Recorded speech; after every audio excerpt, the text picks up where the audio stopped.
En el 92, desesperado, yo quería irme en balsa, aunque fuese a la base naval de Guantánamo, para luego te llevaban 6 meses de prisión y luego a Miami. Hiciste tus cuentas, dijiste, ¿qué me Pero importa? se fue la balsa. Por eso cuando yo hablo con gente que me dice que es comunista o socialista, pero vive en el capitalismo, yo le digo, después que hagas la pasantía de 28 años en Cuba, hablamos. sin soles ni dólares, después hablamos. A diferencia de mi casa, que nada más había arroz hervido y un huevo hervido, y aquí habían todos los tipos de pastas que te imagines, con las salsas múltiples, las carnes, los quesos, la variedad de whiskies y vinos y helados y postres. Entonces yo dije, pero aquí hay 2 países. ¿Qué pasa?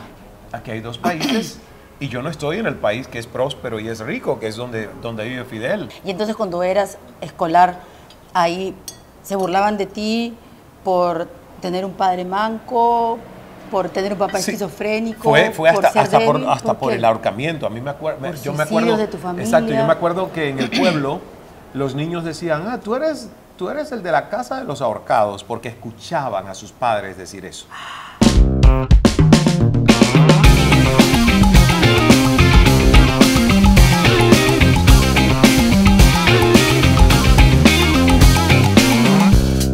Está en la Linares, Ismael Cala. ¡Qué energía! Escúchame, Gracias, Verónica. Qué energía, qué lindo equipo que tienes y además con comida, con cafecito o Todo. infusión de café. Pero no va a ser una entrevista difícil. ¿Cómo? Yo Va a me ser muero. la más fácil de tu vida. ¿Crees? Te va a provocar varios orgasmos en el transcurso de la conversación. Ya. Espirituales. Espiritual. Claro. Todo es espiritual. De esos como, ajá. Ajá. Vi la luz. ¿Eh? Descubrí. O como La Rosa de Guadalupe, que sí la conoce, La Rosita de Guadalupe. Claro. Bueno, pues, esa es una de las series más históricas de la televisión mexicana. Sí, La de Rosa toda de Latinoamérica, Guadalupe, ¿no? sí. Y que de pronto aparece la rosa y Mira, sopla esto todo. que nos pusieron aquí me encanta porque ¿Cuál? son como unos tostones rellenos, así se le llama en Cuba. Ah, ya. ¿Cómo le llaman ustedes a esto? Patacones, eso es plátano. Patacones. Y es Se de puede la comer, selva. ¿verdad? Dale, pues, trae servilletita más bien para... Eso, entonces tú hablas mientras yo como. Perfecto. Bueno, yo les voy a ir contando. A este señor, obviamente, como muchos de ustedes, lo han visto muchos años en CNN, haciendo unas entrevistas, pero que sí, no súper duras, de todo. Y de pronto, cambió. Dijo, no, esto no quiero. Cuando era súper exitoso, tenía la plata, le iba súper bien, estaba aquí, arriba, porque a veces, cuando tú estás abajo, tengo que cambiar. Claro. Pero cuando tú estás arriba, salirse de ahí, que estás prendido, es complicado. Y quiero que por ahí empecemos para hablar, que seguramente vas a desarrollar más la conferencia que vas a dar este 18 de marzo. Sí. Pero tiene la base de esto que te estoy diciendo, de soltarse. Y tiene mucho que ver con... Gracias. Una servilletita, qué bien, muy bien. Ay, Dios mío, qué elegante. ¿Ves? Yo nunca uso servilletas. ¿No? De papel ¿Pero y cómo te nomás. limpias la boca? Con papelito nomás. Ok. No, yo me Más asusté sencillo. porque dijiste, nunca uso servilletas. Y yo Ay, digo, la cochina, ¿no? pero se limpiará con la blusa, una manga de la... Muy Ya bien. mucho. Bien. No, mira, tiene mucho que ver la pregunta con la que hemos comenzado, incluso con el seminario de ahora de este 18 de marzo en el Centro de Convenciones de Lima. ¿Por qué? Porque es maestría de vida. Y una de las cosas que a mí más trabajo me costó entenderles, porque la gente me decía, tienes un defecto, abandonas tus propios éxitos.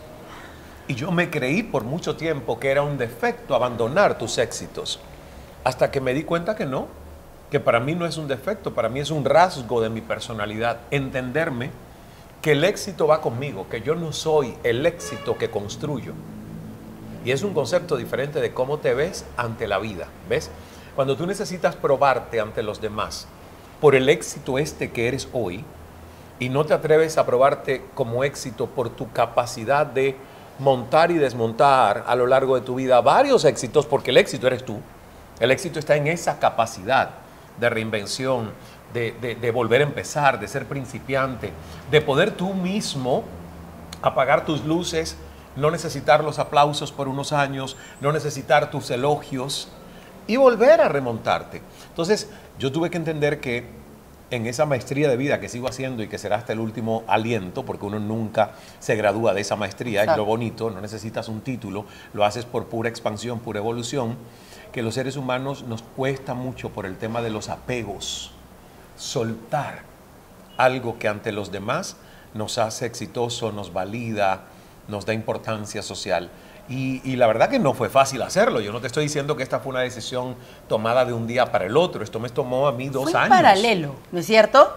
2 años de evolución, de empezar a sentir que mi camino quería una pausa en las noticias del periodismo y que al mismo tiempo yo quería pues también tener libertad para emprender otras ideas que estaban en mi cabeza y que un show de televisión diario no te deja mucho tiempo libre para hacer eso, ¿no? Claro.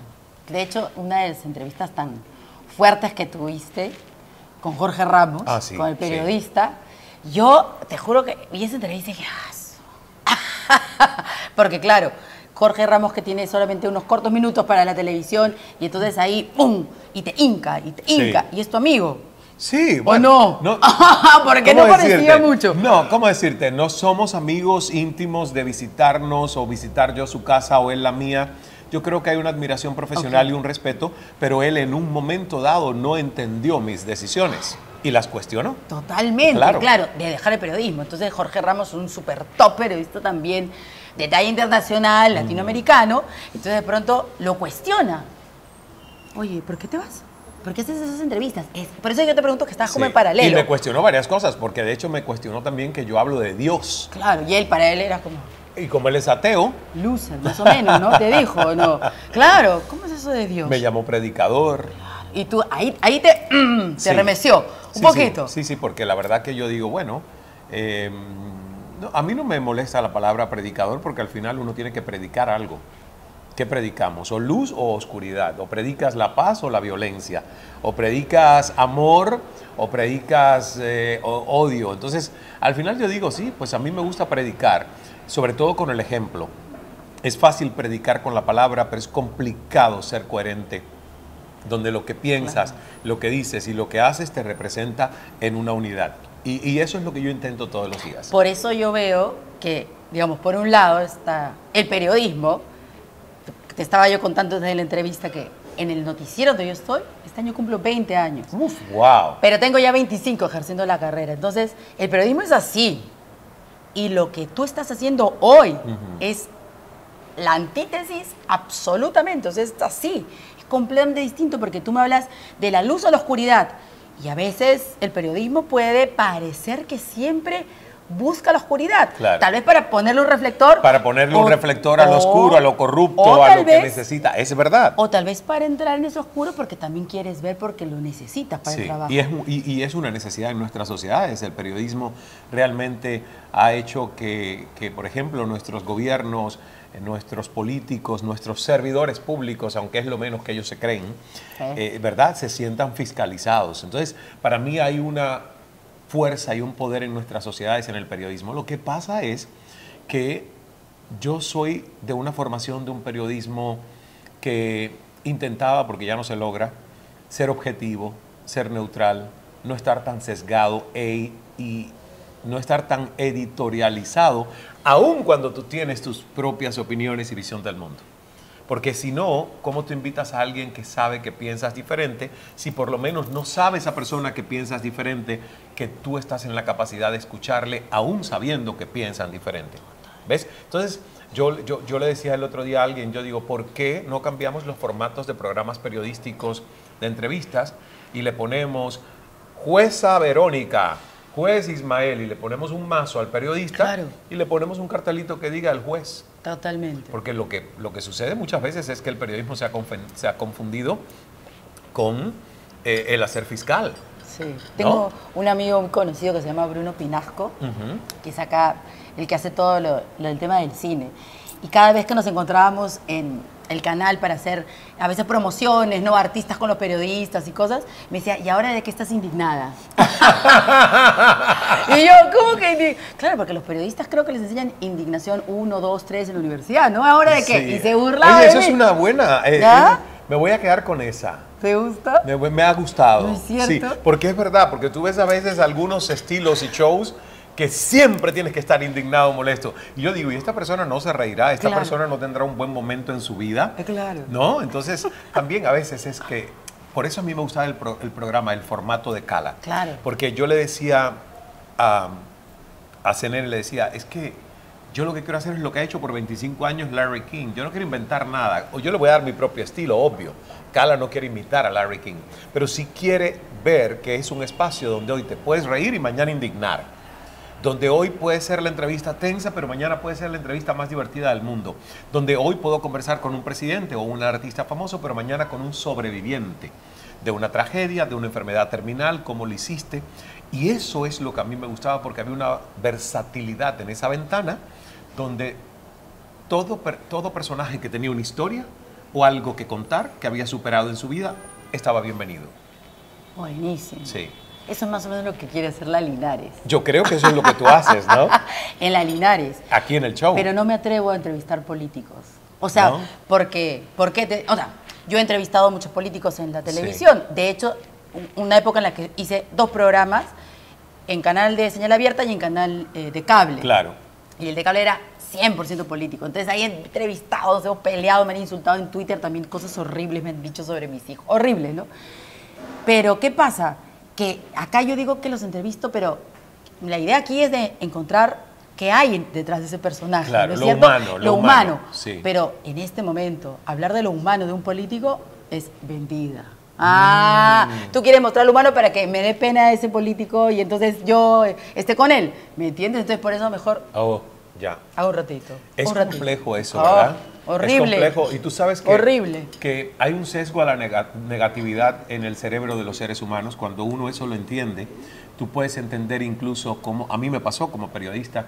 Yo me acuerdo que yo fui a Guatemala y dije, voy a ser equilibrado. No puedo solo sacarle todo lo que este presidente está haciendo mal, porque debo, y es mi responsabilidad como periodista, alzarle la moral a Guatemala a nivel internacional, porque esto lo está viendo todo un continente. Y yo no quiero representar a un país entrevistando a su presidente, desmoralizando a la gente de que todo aquí es pésimo. Entonces, fíjate lo que hice. Dije, ¿qué va bien en Guatemala? Y busqué 2 cosas o 2 indicadores que iban bien. Y le digo al presidente, mire, quiero celebrarle que he leído que el índice de educación en Guatemala ha mejorado. La gente en Twitter decía, ¿cómo vas a celebrarle esto? No sé, lo que acabas de decir. Entonces yo decía, pero ¿cómo ustedes que viven en este país no son capaces de por lo menos saber que no todo está tan mal como se ve o aparenta? Que hay cosas que debemos celebrar porque nosotros construimos progreso de la celebración paulatina de nuestras victorias. Si tú solo te enfocas en lo malo y en lo que te falta, ahí no se construye progreso, ahí empiezan las protestas violentas, ahí empiezan los enfrentamientos, ahí empieza ese caldo de cultivo, ¿verdad?, de mala vibra. Pero si uno empieza a decir, todo esto hay que arreglarlo, sin embargo, celebremos que, mira, por lo menos esto lo hemos hecho bien, tú dices, wow, esto es un paso hacia el progreso. Es como uno debe celebrarse a sí mismo y es como una familia debe aprender a celebrarse, como un país debe aprender a celebrarse. De hecho, nosotros nos celebramos con la comida, ¿te habrás dado cuenta? Sí. ¿No? A mí me gusta celebrar con la comida y con el pisco sour. Ay, ya, de todas No maneras. me trajeron pisco sour. Te hemos traído café, nomás está reclamando. Ahora en un solo ratito. café. Tengo una charla luego, saldrá mejor con un pisco sour. De todas maneras. Bueno, y entonces, qué interesante esto que hablas del desapego y de soltarse, ¿no? Porque además, yo hice la mímica de agarrarme así, pero creo que es real lo que te ha pasado, ¿no? Y lo que de repente muchos no se atreven a hacer esto, y tú dices, no es un salto al vacío, es un salto de fe. De fe. En uno mismo. Pero y en Dios. Y en ¿Ves? Dios. Porque si yo solo creyera en mí, a lo mejor digo, es un salto de fe pequeña. Creo mucho en mí, pero en comparación cuando yo pienso en Dios como mi fuerza de motor, de decir, Ismael, usted nació y usted tiene un propósito. Cada vez que su corazón está latiendo, usted está refrendando el propósito de su existencia. Y el propósito de su existencia no es la pobreza, es la riqueza, es la abundancia, es la evolución, es la expansión. Oye, a mí eso me hace indetenible. Y es una fe que cada vez es más rotunda, es incuestionable.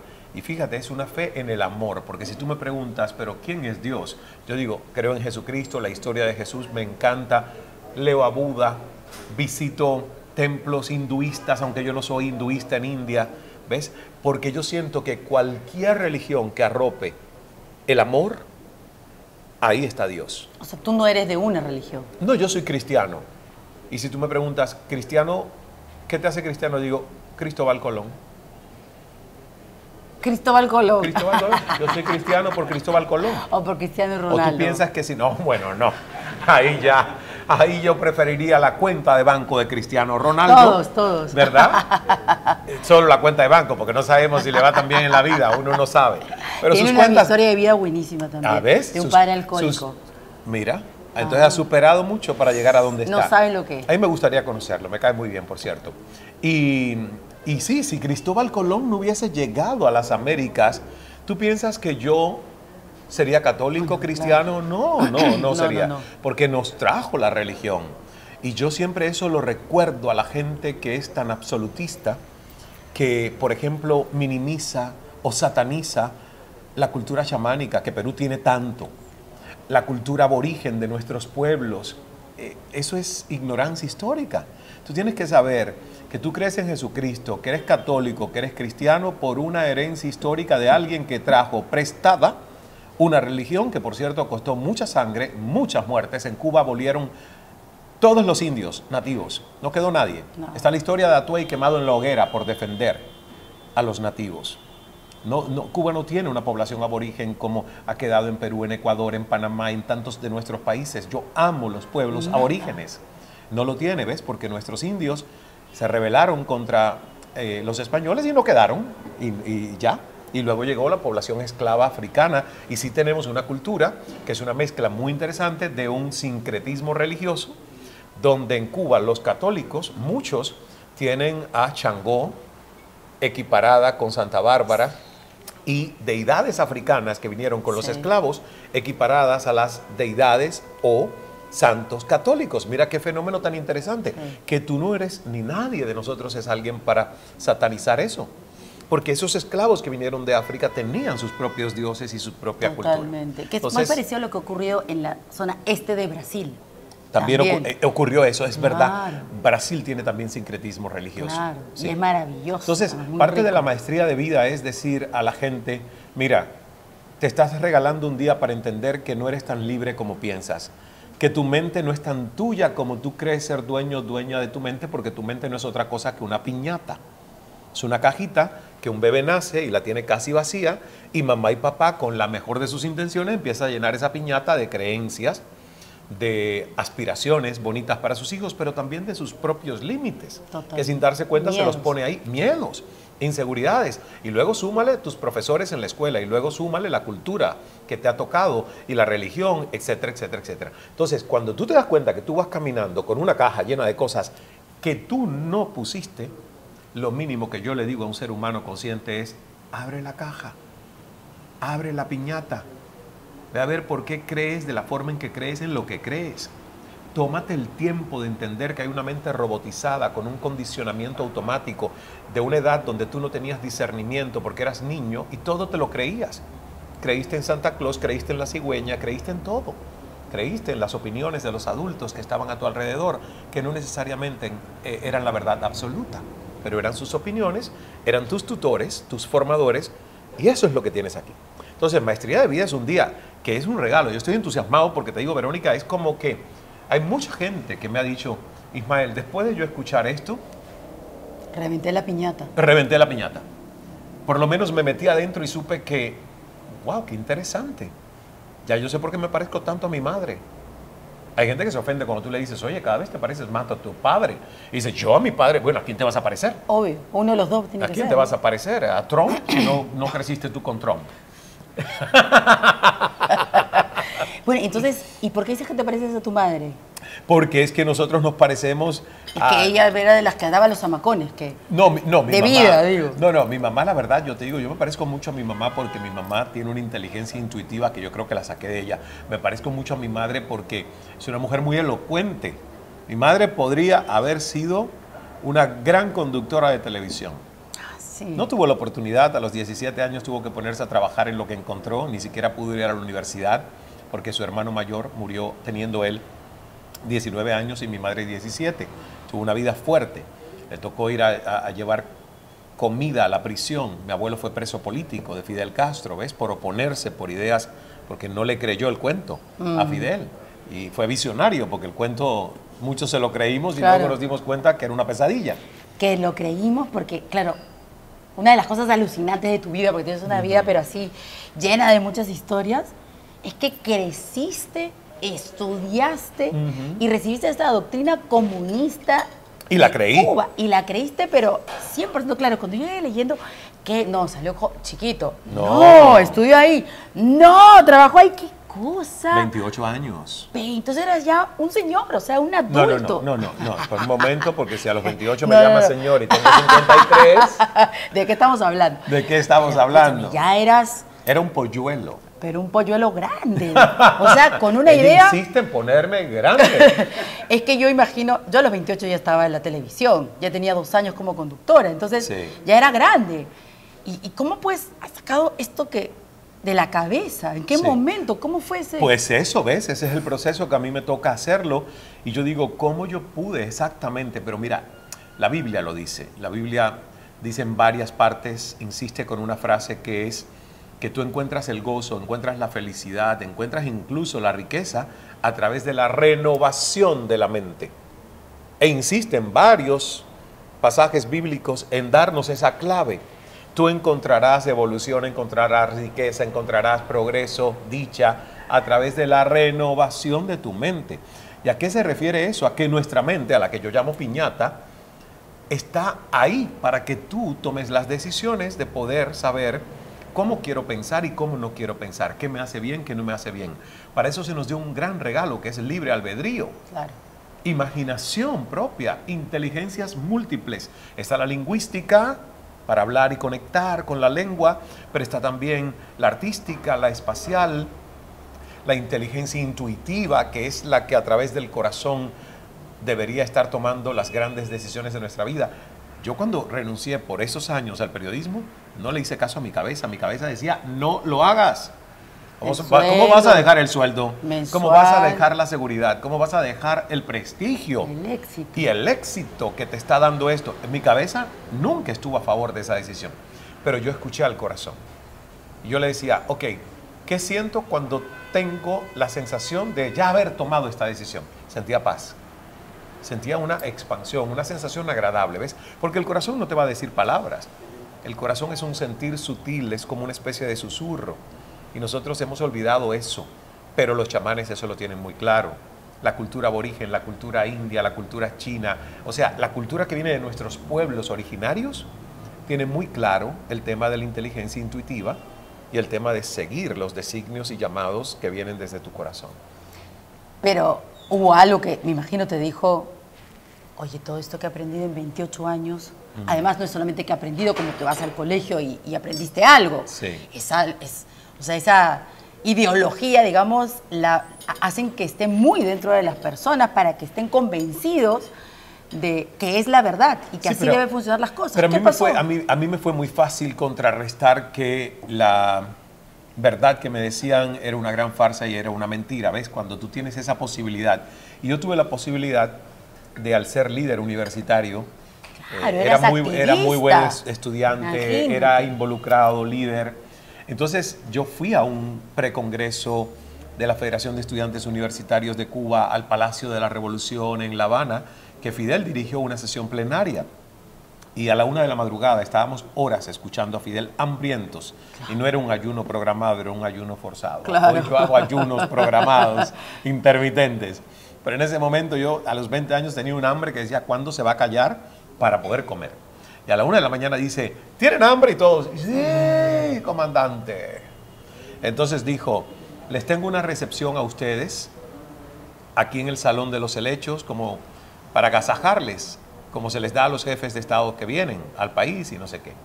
Y fíjate, a la 1 de la mañana, con esa hambre, año 1990, ya había empezado el periodo especial en Cuba, perestroika, muro de Berlín, Cuba había perdido las subvenciones de alimentos. Entonces, no había comida, literalmente, en las casas de los cubanos de a pie, los que no pertenecían a la burguesía política.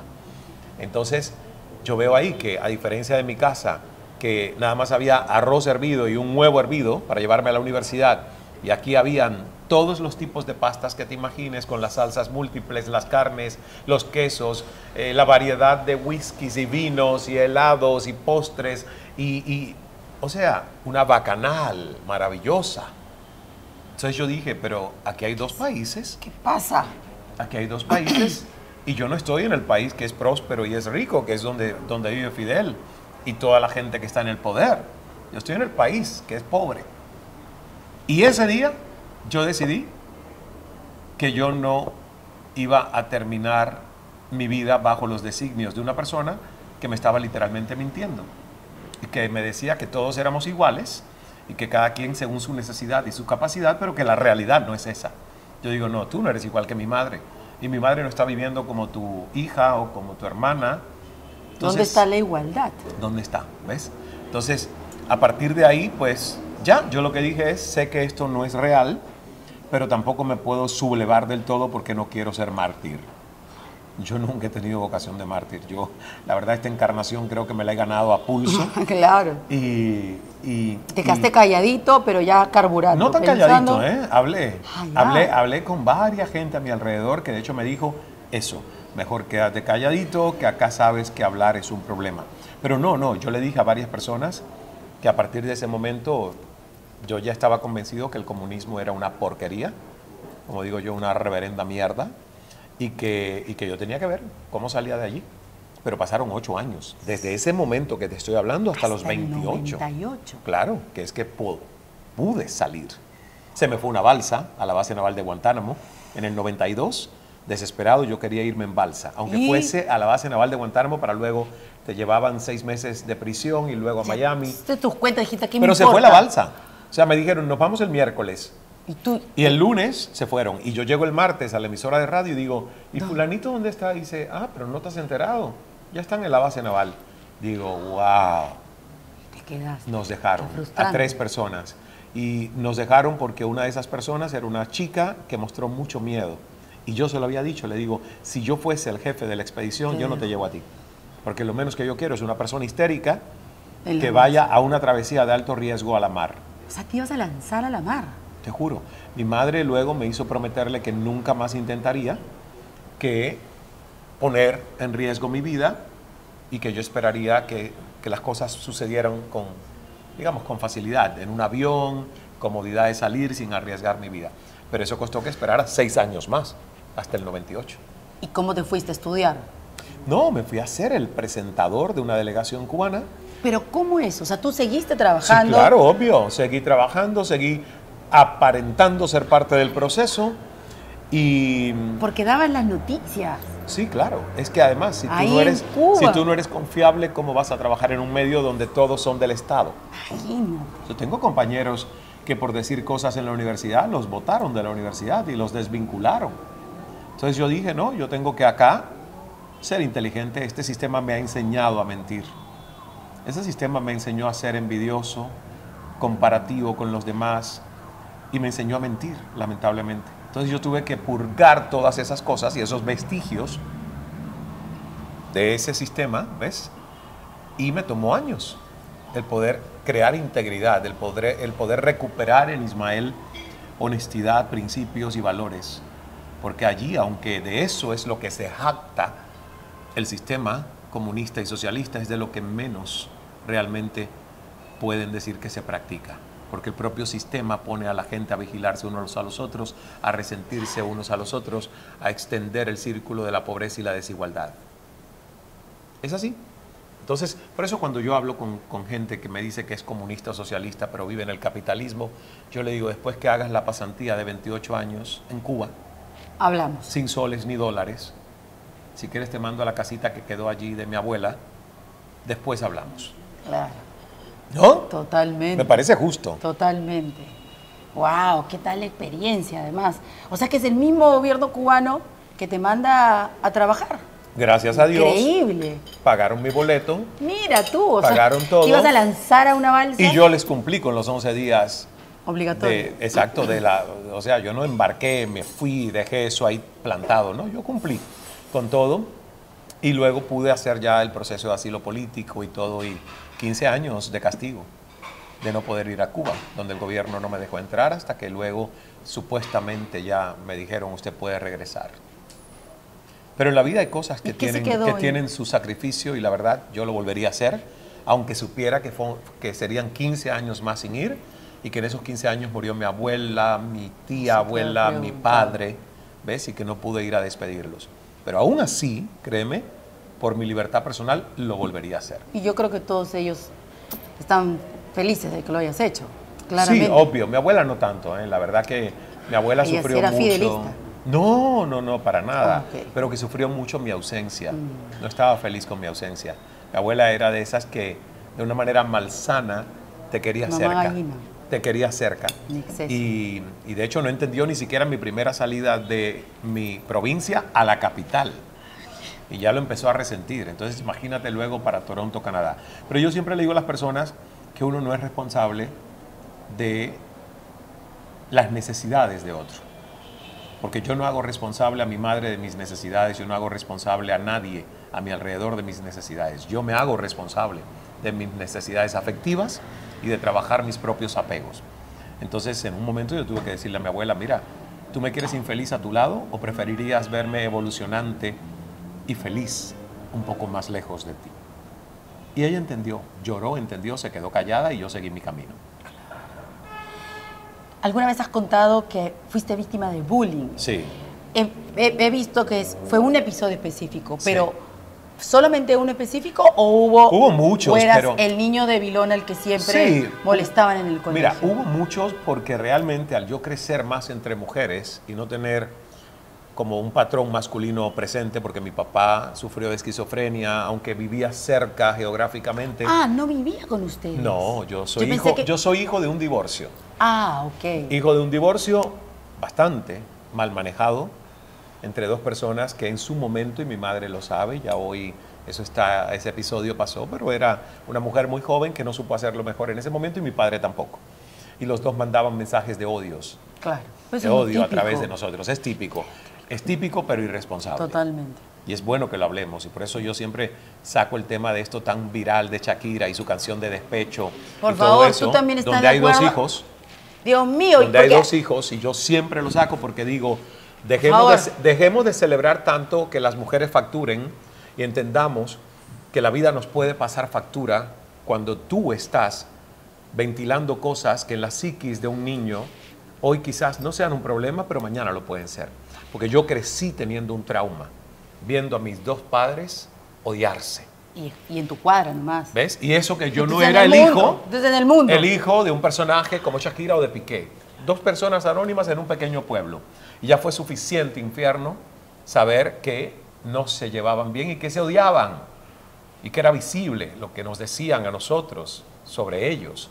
Entonces, ¿cómo tú puedes pensar que es adulto, responsable y lógico por mi necesidad de despecho publicar algo en una relación que involucra al padre de alguien que se supone, yo creé a estos dos hijos en algún momento donde hubo amor? No, discúlpame, pero no puedo. No puedo entender eso. Uy, a mí me Puedo han entender el insultado. despecho, ¿eh? Puedo entender el Totalmente. despecho. Puedo Y el no entender soportar todo. la infidelidad. Puedo y entender, el no dejarse humillar. el hecho de que exactamente, tú no tienes por qué soportar nada de estas Claro. cosas, de que el otro haya hecho lo que haya hecho. Ni a la suegra Pero que la maltrataba. yo estoy aquí defendiendo la salud mental de los niños, adolescentes, que es imposible que no les toque de cerca algo así.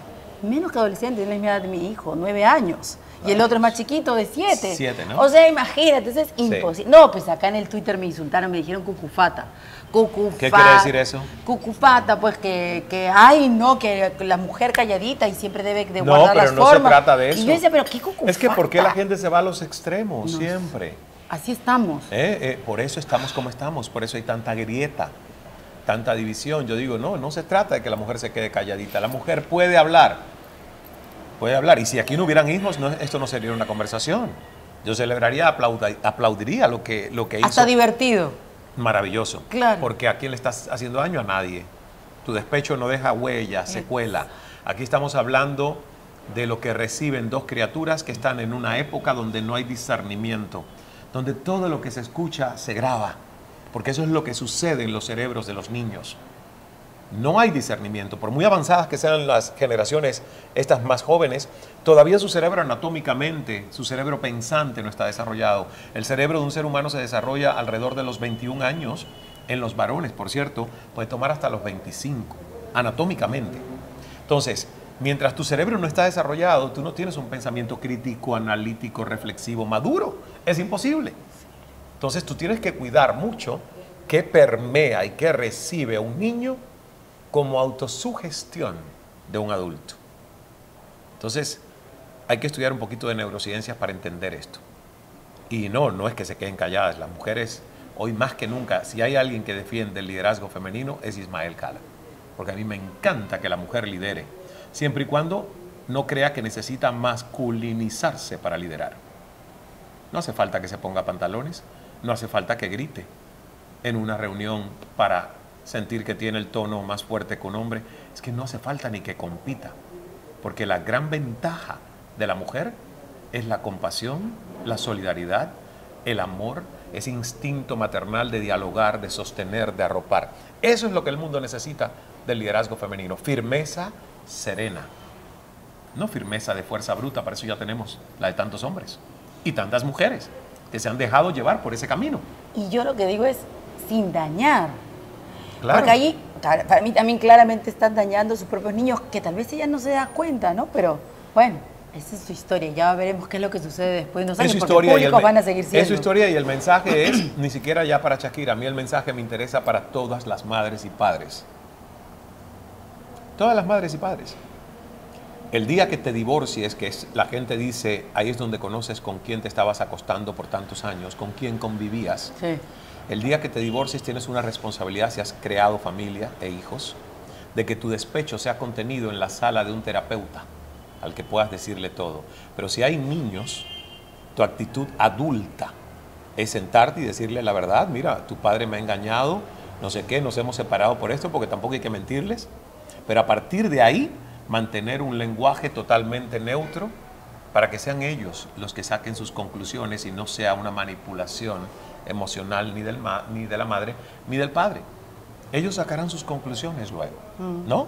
¿Y por qué decías que fue mal manejada la separación? Porque a ustedes, a los niños, digamos, de esta relación, claro, porque les nos decían hablaban, esto, que tu papá es una así, una así, pero claro. Antes de que le diagnosticaran a tu papá la esquizofrenia, o ya esquizofrénico, tu mamá persistió en que tu papá es así y así. Bueno, es que mi mamá se separa de mi padre cuando todavía ni siquiera estaba tan diagnosticado. Fue un diagnóstico tardío, pero sí el matrimonio no funcionó por muchas razones. Mi madre tiene un gran mérito, se enamoró de mi padre pasando por encima su discapacidad de haber perdido un brazo a los 8 años. Y fíjate que las amigas de mi madre le decían, pero ¿cómo te vas a enamorar del manco teniendo tantos que tú puedes elegir porque eres una mujer hermosa? Debe ser muy lindo. Sí, y lo sigue siendo. Y mi madre decía, es él, el que me gusta, me atrae, me seduce, su inteligencia. Y fíjate, yo eso lo admiro enormemente. Pues yo nací de un papá con un solo brazo, que hacía hazañas como hacerse los cordones de sus zapatos, sus agujetas, con una sola mano. Y de estúpido yo de niño, porque la verdad hoy digo, ¿cómo no quisiste aprender si él te quería enseñar? Y yo desistía. Y mi papá me decía, pero aprende, ven que te enseño, con este dedito haces este nudo, con este otro. Y yo lo veía tan trabajoso el tema. Ay, qué bueno dijiste. Que decía, qué fastidio, ¿no? Yo tengo 2 manos, ¿para qué voy a aprender? Hoy, el Ismael de hoy, dice, Dios, si te hubieras dedicado un poco más pacientemente, sabrías hacer algo que te hubiese permitido entender más la vida de tu padre con una única mano. ¿Ves? Pero cuando uno es niño, ya te digo, uno no tiene conciencia propia, todo adulta. Lo que ha pasado por Cala, por Ismael a Sí. lo largo de todos estos años. Sí. ¿Pero te reprochas eso?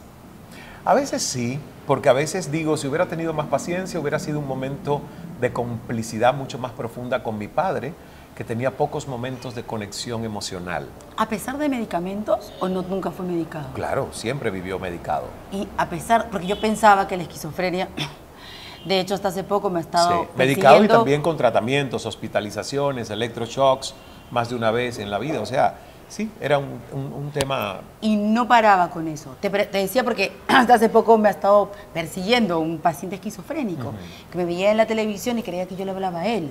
Entonces me iba a buscar al canal, me iba a buscar a mi casa y a mí me decían que era básicamente porque no tomaba las pastillas. Por eso yo te pregunto si es que tu papá, a pesar de estar medicado con todos estos tratamientos, igual no estaba controlada esa esquizofrenia, o era un tipo de esquizofrenia. Sí estaba controlada, pero hay momentos de rebrote, hay momentos de crisis que pueden ocurrir. El tema de la esquizofrenia, al igual que el autismo y todas estas enfermedades, que por cierto no son solo mentales, a veces son desórdenes cerebrales, porque hay un órgano que se llama el cerebro, que es un órgano cooperante de nuestras inteligencias cognitivas, que a veces tiene un desequilibrio neuroquímico, hormonal, o a veces es eléctrico. ¿Ves? Entonces, no siempre es la mente que está enferma. Por eso hay tanto tabú con el tema de las enfermedades mentales, porque llaman loco y locura a algo que piensan que es la mente. A veces no es únicamente la mente. A veces hay que tener la compasión de decir, esta persona tiene un cerebro comprometido, como el otro tiene un hígado enfermo y el otro la vesícula, y al otro hay que hacerle un trasplante de riñón porque no le funcionan sus riñones. Y uno lo habla con total normalidad. Hay gente que todavía dice, pero ¿cómo Ismael puede hablar con tanta franqueza de algo tan serio y tan delicado? Porque yo lo desdramaticé hace mucho tiempo. Para mí hablar del cerebro, del ahorcamiento de mi abuelito, del suicidio de mi tía, es contarte la historia de vida de una familia que ha tenido que trabajarla y que ojalá que ya la podamos totalmente hacer transparente para no sentir ni la más mínima culpa o vergüenza de lo ocurrido.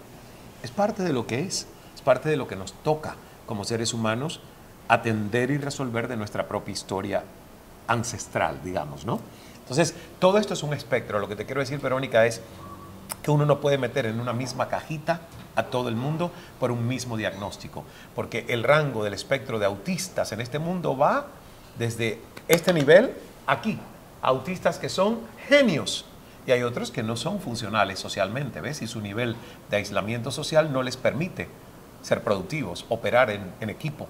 Pero hay otros en este rango de autismo que son genios, porque han sabido manejar su neurodiversidad y hacerla un plus de genialidad. Entonces es un espectro muy amplio. Lo mismo es la esquizofrenia, lo mismo es el tema de la depresión o el Asperger o ese diagnóstico tan ambiguo que hoy está de moda, que es déficit de atención, ¿verdad? Entonces son espectros, no es algo que es blanco, negro, ciencia exacta. Sigue en estudio todavía, sigue en estudio. Y entonces cuando eras escolar, ahí se burlaban de ti por tener un padre manco, por tener un papá esquizofrénico. Fue hasta por el ahorcamiento. A mí me acuerdo, yo me acuerdo de tu familia. Exacto, yo me acuerdo que en el pueblo los niños decían, tú eres el de la casa de los ahorcados, porque escuchaban a sus padres decir eso. ¿Ves? El niño no lo inventaba. Por eso yo te digo lo importante que es tener la conciencia de que un niño repite lo que escucha. La casa de los ahorcados. Entonces decían, tú eres el que vives en la casa de los ahorcados. Y yo, qué fuerte, la casa de los ahorcados. ¿Pero cuántos años tenías? Bueno, ya ahí tenía como unos 12 años porque había ocurrido el segundo suicidio, que era el de mi tía. Pero ya todo el mundo sabía que mi abuelito se había quitado la vida y se había ahorcado, porque le confiscaron su finca al triunfo de la Revolución Cubana. Entonces se ahorcó. Y después han venido otros, no son esos dos únicos. Entonces, ese era un elemento de bullying. El otro era las orejas, yo las tenía grandísimas, así como que salidas. ¿Y te las operaste o qué? No, se fueron componiendo. Yo siempre digo que es mejor haber sido feo cuando joven para luego sentirte que eres más guapo. ¿Cómo? Pero ¿Feo es verdad, eras? a mí me decían que yo era feo. ¿Qué estás diciendo? Pero sí, y yo me lo creí. Hasta que me di cuenta un día mirando y me digo, no, tú no eres feo, eres guapísimo. ¿Pero qué, cuando ya sales en la tele te diste cuenta o cuándo te diste cuenta? No, yo salí en la tele y me creía feo todavía. ¿En serio? Porque a los 15 años yo empecé a salir en la tele. Claro. Y ahí todavía las orejas se salían cantidad así. Y la gente decía, qué cara tan flaca tiene, parece un hacha con 2 antenas parabólicas que le salen de la cara. Porque yo no lucía como luzco hoy. Hoy creo que de verdad luzco más armonizado. Era flaquito, así como que la cara chupadita, entonces como que es verdad. Y salían dos orejas así grandotas. Pero lo lindo es que uno aprende a amarse así, ¿ves? Y que el proceso de todo eso me ha llevado a poder hoy, a través de la Fundación Ismael Cala, trabajar con adolescentes que están viviendo esa situación, que no tienen la autoestima que necesitan para salir a comerse el mundo porque creen que el mundo se los come a ellos. Entonces hemos creado el vuelo de la cometa, que es un programa que lleva inteligencia emocional, autoestima, psicología positiva, comunicación no violenta y asertiva, el tema del bullying, cero estrés, respirar. Y los adolescentes salen y dicen, wow, a mí no me importa ya lo que esta me diga, es su opinión. No es la verdad, es su opinión. Pero si tú no enseñas eso a un adolescente o a un niño, la opinión de otro se convierte en su creencia, Claro. en su verdad. Y ahí sí tenemos un problema para crear un individuo con una autoestima sana. Y cuéntame cómo es que funciona la fundación, porque de repente algunas personas que están mirando... Pues ojalá, porque no hemos llegado a Perú todavía, ¿ves? Al ser una fundación basada en Estados Unidos, es una fundación internacional para todo Estados Unidos y América Latina. ¿Y cómo podemos ayudar y crear el impacto? Bueno, nosotros ya tenemos el programa, ya sabemos cómo se hace, cómo se implementa, tenemos el know-how. ¿Qué hacemos? Como una especie de franquicia. Por ejemplo, viene una fundación de una empresa peruana que dice, me interesa hacer esto con Fundación Ismael Cala, traer este programa a comunidades aquí en Perú. Esa fundación nacional se alía con nosotros, hacemos una alianza e implementan el programa. Nosotros traemos a los formadores, nosotros les damos los manuales, nosotros les decimos cómo hacerlo, supervisamos y medimos el impacto. Pero es esta fundación aquí a quien le toca implementar. Porque así es lo hemos otra hecho, realidad. claro, así lo hemos hecho en Nicaragua, Totalmente. con Fundación Plasencia, lo hemos hecho en Manizales, que tenemos más de 1000 graduados, en el departamento de Caldas, en el eje cafetero colombiano, con Fundación Momentia. Así lo hicimos en Guatemala con Fundación Tigo, de la Telefónica. Tigo. Entonces, es una bonita invitación para todos aquellos que tengan fundaciones en el país o empresas privadas que tengan responsabilidad social y que digan, mira, esto me interesa, yo apuesto por la juventud, y nos contactan, buscan calafoundation.org de organización, ORG, nos contactan y con gusto nosotros evaluamos la posibilidad. Ahora estamos por entrar en Venezuela y en Costa Rica. ¿Qué país? Venezuela, digo. Sí. Gracias a Dios, ¿sabes que ahora Nicolás Maduro quiere que hasta los extraterrestres hagan turismo en Venezuela? También, Sí. ya. Dice Está turismo bien. nacional, turismo de todas las partes del mundo y también extraterrestres. Los extraterrestres, pues. Yo no Así como- lo critico tanto. Mira, es lo único que no critico tanto porque yo también estoy en espera de los extraterrestres. Entonces, esta vez no puedo criticar a Maduro, la verdad te digo. Soy honesto y objetivo. Porque yo le digo a la gente, yo quiero tener un contacto extraterrestre. Y no solo espiritual, también sexual. Ya.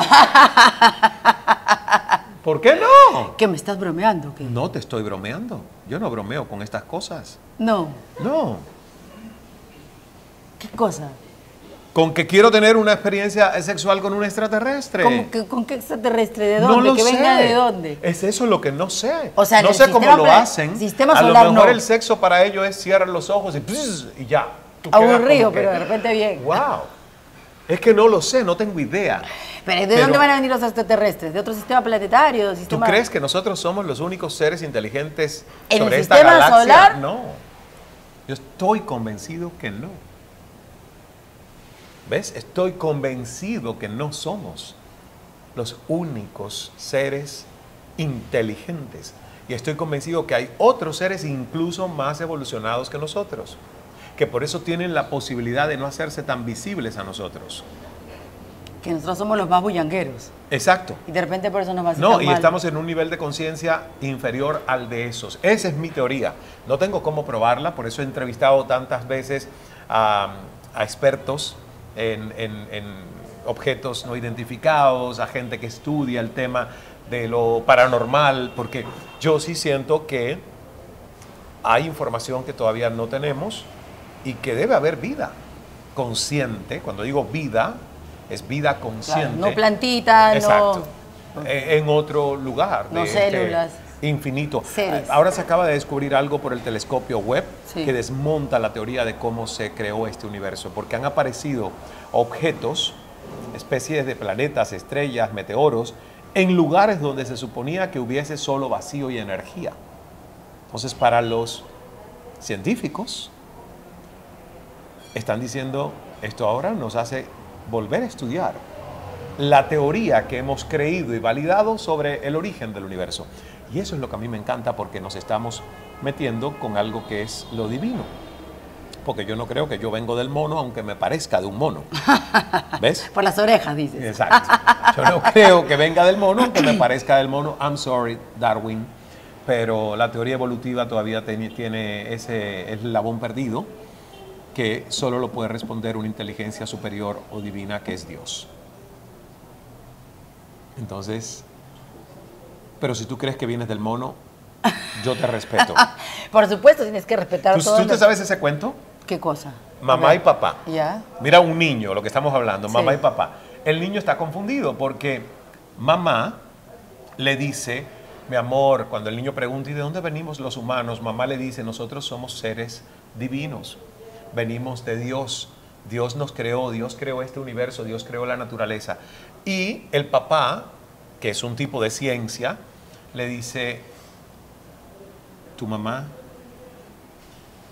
nosotros venimos del mono, descendemos del mono, de los orangutanes. Entonces el niño confundido entre mamá y papá viene y regresa a la mamá y le dice, mamá, yo no entiendo.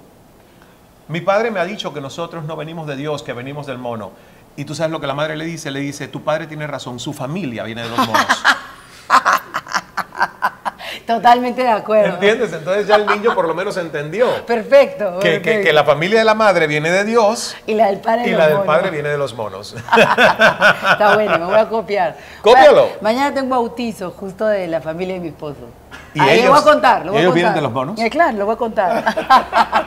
No, mentira. Mentira, Fabio, mentira. Mentira, Fabio, estaba bromeando. Hay monos inteligentes, Ay, astutos, buenos, ¿eh? Claro, y divertidos. Y divertidos también.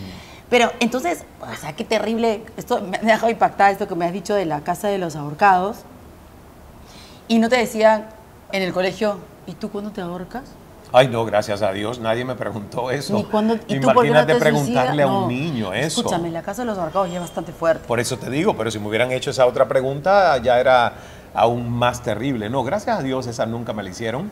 Sin embargo, la verdad te digo, sufrí bastante en la infancia, Yo recuerdo que yo digo en el poder de escuchar que fui un niño sin muchas sonrisas y que por eso hoy a mí me encanta la gente que sonríe, la gente que es fácil de sonrisa. No me gustan los estreñidos. No me gustan los estreñidos. Estrechos, decimos, los estrechos. Aquí ustedes dicen estrechos. Estrecho es como estreñido. Pues. Eso. Claro. Sí, pero estreñidos emocionales. Claro. Porque para el otro hay un laxante y tú vas al baño y todo sale. Pero cuando estás estreñido emocionalmente, tu mala vibra contagia a los demás. Eras un niño triste, pero si tu mirada es alegre. No, pero en mis fotos de niñez no había mirada alegre. ¿Qué dices? Había una mirada más bien, yo no digo que sea una mirada triste, pero había una mirada desesperada de encontrar ¿Susto? respuestas. ¿De susto? De búsqueda. Pues ¿Ves? eso asusta, ¿no? Yo vi todas mis fotos, Encontrar. estudié todo y digo, wow, estudié hasta las fotos de mi madre el día de la boda, que a veces las pongo en las conferencias. Recuérdame ponerlas en Maestría de Vida, porque la gente se muere de la risa. Cuando yo digo, ¿de dónde vine yo? Y muestro fotos de la boda y mi madre sin sonrisa y mi padre así. ¿Qué estás diciendo? Y digo, bueno, ya entiendo cómo nací. He nacido de un pujo. He nacido de un pujo, un amor estreñidito, pero nací. Y eso es lo importante. Lo importante es que uno nació y si naciste tienes la posibilidad de hacer lo que desees con tu historia. Qué maravilloso. Bueno, esto es solamente un cachito de lo que ustedes van a poder disfrutar este próximo 18 de marzo. Quedan pocas entradas. Maestría de Vida. Que cuando Teleticket. yo vi el nombre dije, es su maestría. Y dije, ¿qué? ¿Se gradúan? Pero fue lo primero que respondiste. No. Nunca nos vamos a graduar. No, pero es que como hay una necesidad en la gente de hacer maestrías para tener títulos y que te vaya mejor y que te paguen más y además saber más, yo digo, pues mira, si nos preocupamos tanto por esas maestrías que vamos a hacer a las universidades y donde invertimos tanto dinero, deberíamos entender que la maestría más importante es la de vida. La maestría de vida es saber cómo yo me conozco mejor para cuidar mejor de mí. Ya lo decía Sócrates hace siglos cuando dijo, conócete a ti mismo para que cuides bien de ti, para que puedas cuidar bien de ti. Porque hay gente que no se cuida, porque no se ama. Porque hay gente que no se ama, porque no ha llegado a conocerse, No. a aceptarse tal cual Me ha es. reventado esa piñatita que tú dices que tenemos acá. Exacto. Entonces, esa es la maestría de vida. Obvio que no se hace en un día, pero si en un día tú puedes entender que hay una asignatura pendiente que nunca te invitaron a estudiar y que puedes empezar el estudio a partir de ese momento, misión cumplida. Ese seminario ya es un éxito. Pero no voy a estar solo. Vamos a tener a Inés Temple, la empresaria, vamos a tener al padre Omar como ejemplo de servicio y liderazgo positivo en este país. Vamos a tener un panel con varios influencers.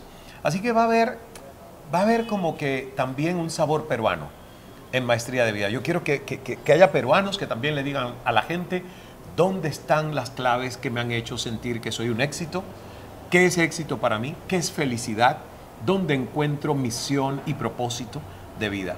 No solo que lo escuchen de Ismael, sino que también lo escuchen de varias personas. Y voy a tener la oportunidad, ya que es un día completo, de hacer, no muchos, porque el día se va muy rápido, pero algunos coaching en directo ahí en la sala. Que para mí eso es muy interesante porque te ayuda a ver ¿Al cómo... azar? Al azar. Bueno, gente voluntaria que diga, ¿sabes qué? Mi vida está jodida. Y yo le voy a empezar a hacer preguntas para desbloquear su actitud de por qué su vida está jodida. Porque me encanta hacer eso, desmontar excusas. Ah, buenazo. ¿No? Claro, claro Eso. que sí. Entonces, yo quiero que ya sea 18. Claro, entonces en Para estar Teleticket, ya lo saben. Para que después no estés diciendo que a qué hora voy a comer como esa charla interminable de Fidel. Bueno, mira, es que Vamos a solo me has servir. permitido dar una mordida al patacón. Qué Porque ha rico. sido una conversación tan fluida, tan rica, tan Muy divertida. divertida. Pero ahora sí vamos a comer, ¿no? Ahora sí nos vamos a nutrir de otra manera. Gracias por vernos, suscríbanse al canal de La Linares. Gracias, Ismael. Gracias ha sido, a ¿verdad? ti, que gracias a ti. maravilloso haberte conocido, muy orgullosa de que nos hayan permitido, además la gente de tu prensa, estar aquí en La Linares y que yo pueda conversar contigo. Me Gracias. encantan estos espacios, son profundos, uno se siente en casa y además es ahora a través de estos canales que tú puedes llegar a la gente que está lista para escucharte. Perfecto, muchas gracias. Nos vemos, hasta la próxima, suscríbanse al canal. Chao.